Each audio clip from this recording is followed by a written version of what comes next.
Magandang umaga mga farm. Sa video na to ay magpapakain tayo ng ubad ng saging or banana trunk sa ating alagang baboy. So ubad ng saging tsaka may molasses tayo. So ito yung ipapakita ko sa inyo ngayon na pakain ko sa aking baboy dahil nawalan tayo ng darak. So ito na, may nagayat na ako. Yan.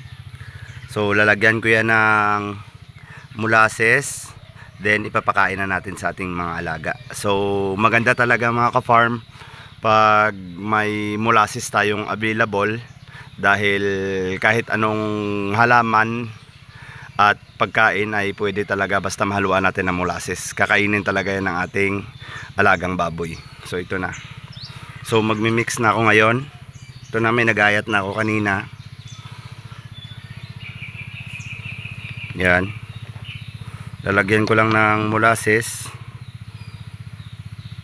Yan. Tansya lang. Yan. Yan lang. Ganyan lang kadami.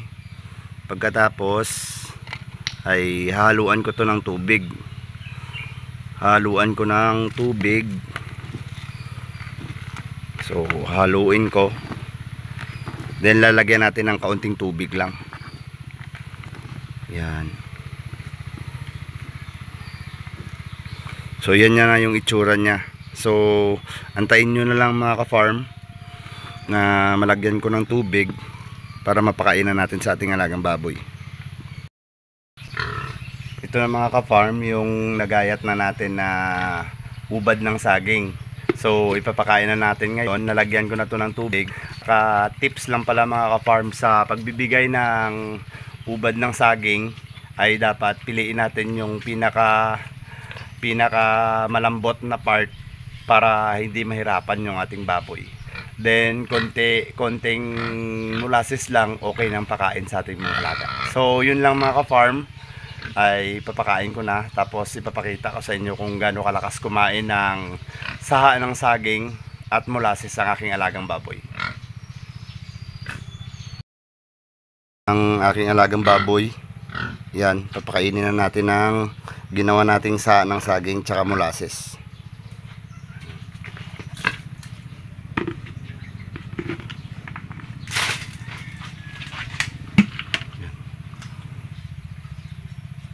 Yan mga ka-farm, lakas kumain.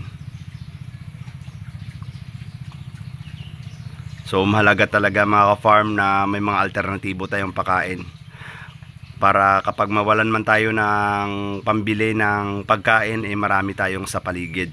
Ang laking tulong sa ating nag-aalaga ng mga hayop. So yun lang mga ka-farm sa video na to.